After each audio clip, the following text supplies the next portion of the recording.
इसी बीच बड़ी खबर सामने आ रही है। इलेक्शन से दिग्गजों की किस्मत ईवीएम में होगी कैद। आपको बता दें, असम, केरलम और पांडिचेरी में आज मतदान है। सुबह 7 बजे वोटिंग स्टार्ट होगी। वहीं पर असम में 126 सीट, केरलम में 140 सीट पर वोटिंग होगी। पांडिचेरी में भी 30 सीटों पर आज ही मतदान होगा। सुरक्षा के कड़े इंतजाम के बीच डाले जा रहे हैं वोट। आपको बता दें, विधानसभा चुनाव 3 राज्यों में वोटिंग शुरू हो चुकी है। दिग्गजों की किस्मत आज ईवीएम में होगी कैद। असम, केरलम और पांडिचेरी में मतदान जारी है। असम में 126 सीट, केरलम में 140 सीट पर वोटिंग जारी है। पांडिचेरी में भी 30 सीटों पर आज ही मतदान होगा। सुरक्षा के कड़े इंतजाम के बीच डाले जा रहे हैं वोट। विधानसभा चुनाव 3 राज्यों में वोटिंग शुरू। दिग्गजों की किस्मत ईवीएम में होगी कैद। असम, केरलम और पांडिचेरी में मतदान जारी है। सुबह 7 बजे से वोटिंग स्टार्ट हो चुकी है। आपको बता दें, असम में 126 सीट, केरलम में 140 सीट पर मतदान हो रहा है। पांडिचेरी में 30 सीटों पर भी मतदान जारी है। सुरक्षा के कड़े इंतजाम के बीच डाले जा रहे हैं वोट। विधानसभा चुनाव 3 राज्यों में वोटिंग शुरू।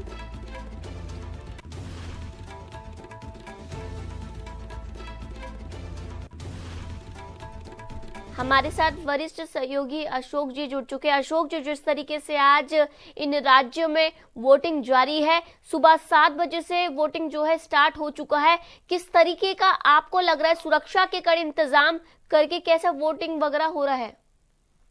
देखिए, देश के 3 राज्यों में जिस तरह आज मतदान हुआ, मतदान होने से पहले मॉक पोलिंग उस समय होता है कि जब जो है एजेंट होते हैं तमाम पार्टियों को मॉक पोलिंग कराया जाता है कि आप देखिए किसी प्रकार के ईवीएम में गड़बड़ी है कि नहीं।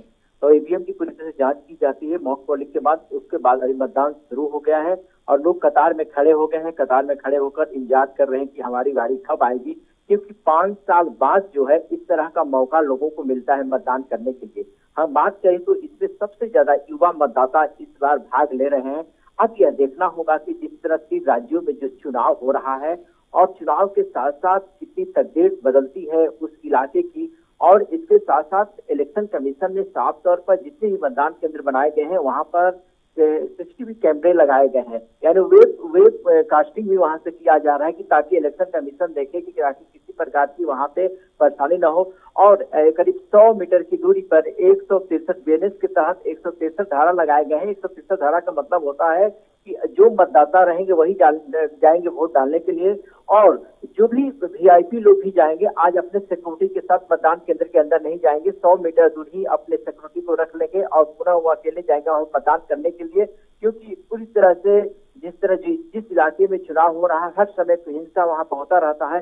इसी को देखते हुए इलेक्शन कमीशन ने साफ तौर पर डायरेक्शन दिया है कि किसी प्रकार की कोई गड़बड़ी न होनी चाहिए। और इसमें जो है 16 दस्तावेज यानी 16 दस्तावेज से प्रस्तुत किया गया है, जिसमें डीएल हो, राशन कार्ड हो, पासबुक हो, पैन कार्ड हो, यानी कोई भी पहचान आपको लेकर जाना है। बिना पहचान का आप वहां पर वोटिंग नहीं दे पाएंगे। तो हम ये कह सकते हैं, सुरक्षा की बात करें तो सुरक्षा का वहां पर पुख्ता इंतजाम किया गया है। करीब 296 तीनों राज्यों की बात करें तो 296 सीटों पर आज सुबह 7 बजे से मतदान शुरू हो गया है, जो शाम 5 बजे तक चलेगा। और वहां पर सुरक्षा का पुख्ता इंतजाम किया गया है।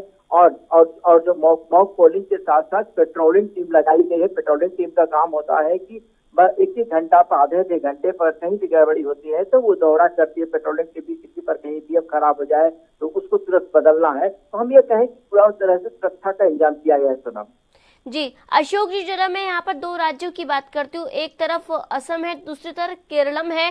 असम की मैं बात करूँ तो बीजेपी का एक सत्ताधार ये स्टेट रहा है। वहीं पर केरलम की मैं बात करूँ, वहां पर कांग्रेस की जो है बहुमत रहती है। हमने देखा वायनाड की घटना, तो आप सभी ने देखा कि किस तरीके से वहां पर राहुल गांधी और प्रियंका गांधी का जो गढ़ रहा है। आपको क्या लगता है आज जो है जीत ईवीएम के हाथ में, जो दिग्गजों की किस्मत होगी वो किसकी होगी, या कांग्रेस की होगी या बीजेपी की होगी?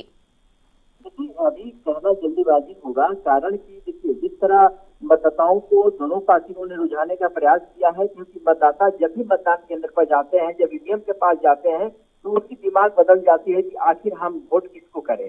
पहला सवाल। और दूसरा सवाल कि अगर असम की बात करें तो असम में लगातार हैट्रिक लगाने के चक्कर में पड़े हुए विश्व शर्मा। अब यह देखना होगा कि क्या हैट्रिक वहां पर लगा पाते हैं कि नहीं, क्योंकि केरल जो है, केरल कांग्रेस का गढ़ रहा है, तो वहां पर जो है बीजेपी भी पूरी तरह से अपना प्रयास कर रही है कि ताकि हमारी वहां पर सरकार आ जाए। क्योंकि जिस तरह 5 राज्यों में जो चुनाव हो रहा है, 3 राज्यों में ऑलरेडी एनडीए की सरकार है, तो बंगाल पर और केरल पर पूरी तरह से फोकस है। हालांकि बंगाल के चुनाव नहीं है, बंगाल तमिलनाडु का चुनाव नहीं है, लेकिन जिस तरह आज 3 राज्यों में जो चुनाव हो रहा है, इसमें पूरी पार्टियां जो ताकत झोंकी थी, तो अब यह देखना होगा कि जिस तरह पार्टियां प्रचार प्रसार की थी, मतदाताओं को लुभाने का प्रयास की थी, और इस दिमाग में, मतदाताओं के दिमाग में कितनी बातें बैठ पाई है। क्योंकि दोनों पार्टियां हैं, विकास की बात करके चुनाव लड़ी थी, और जहां बीजेपी की बात करके बीजेपी ने साफ तौर पर कहा कि डबल इंजन की सरकार जहां होती है वहां पर विकास होता है, क्योंकि एक बीजेपी अपना विजन को लेकर चलती है।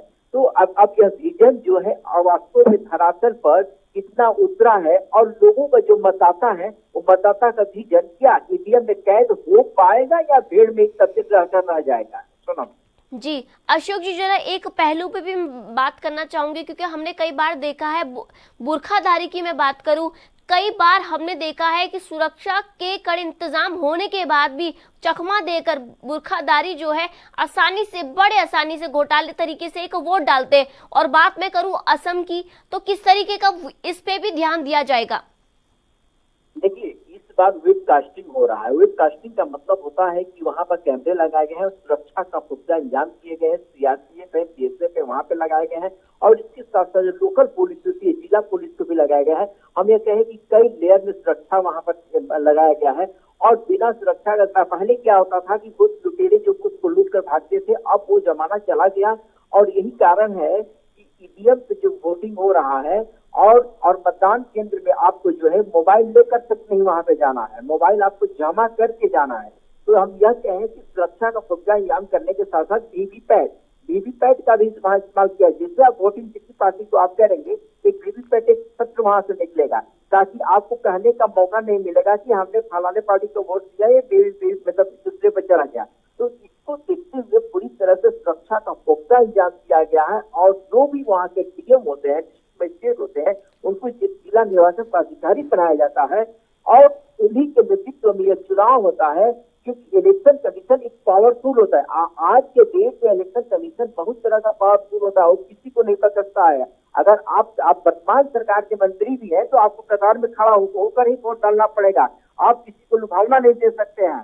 तो अब यह देखना होगा कि जिस तरह मतदान शुरू हुआ है, तो वास्तव में इलेक्शन कमीशन कितनी तत्पर है, और कितना सच है कि अगर शाम 5 बजे तक अगर मतदान शांतिपूर्ण हो जाता है, तो कहीं न कहीं जो है इलेक्शन कमीशन एक बधाई का पात्र होगा, तो शांतिपूर्ण मतदान कराने में सफल रहा।